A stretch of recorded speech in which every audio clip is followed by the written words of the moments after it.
होना चाहिए कि इसमें जो प्रायोरिटी है, देखिए वो चीजें रहती है maths, reasoning, GS and computer, ये चीजें होती हैं बस। ये आपके 15 क्वेश्चन 15 मार्क्स, ये आपके 25 क्वेश्चन 25 मार्क्स, ये आपके 50 क्वेश्चन 50 मार्क्स, और computer 10 question 10 marks. 100 question 100 marks का होता है। 1.5 घंटा आपको मिलता है, इतना आप सबको पता होगा। 1/4 की नेगेटिव मार्किंग होती है। और मेरे भाई इसमें ना, इसको बच्चे सोचते हैं कि 15 नंबर का है, बहुत ज्यादा ध्यान मत दो। मेरे भाई रीजनिंग ऐसी चीज है, इसको हर बच्चा पूरे में से पूरा करता है, और जो नहीं करता वो तो वैसे ही सिलेक्शन नहीं होना। तो ये पूरी होती है हर बच्चे की। 1-2 क्वेश्चन किसी का गलती से गलत होता है, वरना 24-25 24-25 यही स्कोर मिलेंगे आपको। कंप्यूटर जब से शिवम सर ने पढ़ाना शुरू करा है ना, तो इसमें बच्चे भी 9-10 9-10 8 भी कम माने जाते हैं। 8 से 10 के बीच बहुत आसानी से नंबर आ जाते हैं। एमएस एक्सेल और वर्ड आपने बहुत बढ़िया से कर लिया तो 8-10 नंबर आपके कहीं नहीं गए। 2 ही चीजें जो बहुत अच्छे से आपको करनी है, और वो शिवम सर को बहुत अच्छे से आती हैं। अब उनको पता है कि कैसे बच्चों के 8-10 नंबर लुआने। तो ये भी, तो ये दोनों चीजें मेरिट पर। अब आपका सर इसमें कोई 5 कर आया तो बेटा वो तो गया गड्ढे में, फिर नहीं होना सिलेक्शन। मैंने इसमें 8 से 10 बोला तो वही स्कोर अच्छा है, मैंने इसमें 23 से 25 बोला तो वही स्कोर अच्छा है, इससे नीचे अगर गया तो कम है। अब बात बचती है मैथ और जीएस की, यही 2 चीजें जिनसे सिलेक्शंस होते हैं, क्योंकि ये दोनों तो बच्चे इतना ही करते हैं। अब बात भाई, अब आप कहो कि सर मैं एक न्यू हूं, फ्रेशर हूं, तो मेरे भाई सबसे पहले इसको करके फेंक दो, फिर इसको करके फेंक दो। अगर आप फ्रेशर हो, बहुत आसानी से हो जाती हैं चीजें। और अगर आप साइंस मैथ साइंस के स्टूडेंट हो ना, तो इसको साथ साथ लेकर के चलो, सबसे आसान चीज आपको फिर ये लगने वाली है। लेकिन कुछ बच्चों के लिए सबसे मुश्किल चीज ये होती है, और इसको छोड़ के चलते हैं।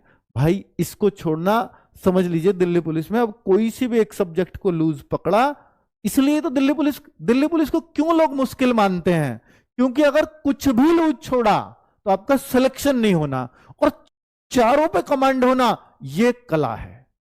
चारों पे कमांड बहुत ही कम बच्चे बना पाते हैं, इसलिए तो आसानी से सेलेक्ट भी हो पाते हैं। अब मैं आपसे कहता हूं कि भाई मैथ्स को इतना जरूर रखना, चाहे आपका कितना भी कमजोर है, पर भाई कमजोर वालों के लिए कह रहा हूं कि 12-13 क्वेश्चन आपके हो जाएं हर हाल में, इतना जरूर रखना। और इतने हर किसी को करने लायक आते हैं इसमें, बस 1-2 क्वेश्चन को अगर छोड़ दें तो 12-13 क्वेश्चन हर बच्चा कर सके, ऐसा ही मैथ पूछा जाता है। ठीक है, बस ये थोड़ी प्रैक्टिस ज्यादा मांगता है बाकी सब्जेक्ट्स के मुकाबले। ठीक है, अब मैं आपसे बात करता हूं जीएस की। मेरे भाई जीएस के 50 क्वेश्चंस होते हैं। 50 क्वेश्चंस में से आप ये कहो कि सर मैं 40 कर आऊंगा, भाई एसएससी की जीएस है, इतनी आसानी से नहीं होती। वो बात अलग है कि नवीन सर से पिछली बार 3 बजे का प्रैक्टिस सेट पढ़े बच्चे और वो 38-40 भी करके आए, वो बात अलग है। तभी तो वो 89-90 उनका स्कोर बना, इसलिए बना। पर 89-90 पर रैंक 1 आती है, और विद नॉर्मलाइजेशन सोचो, हालांकि उनको 1-2 का ही मिला था, नहीं तो वो तो 90 पे 1 रैंक आ जाती है इसके अंदर। तो फिर बच्चे के नंबर कहां कम हो रहे हैं, बाकी जगह तो हो ही नहीं रहे, तो इसमें ही तो हो रहे हैं। जब रैंक 1 वाला भी 40 क्वेश्चन ही कर पाता है मैक्सिमम, तो फिर वो तो विरला ही होता है ना। रैंक 1 तो भैया किसी की एक की आ सकती है 33 लाख में से। तो फिर इसमें एक अच्छा स्कोर क्या माना जाता है, ये माना जाता है कि 30 क्वेश्चन एक अच्छा स्कोर दिल्ली पुलिस के अंदर जीएस में एक अच्छा स्कोर माना जाता है।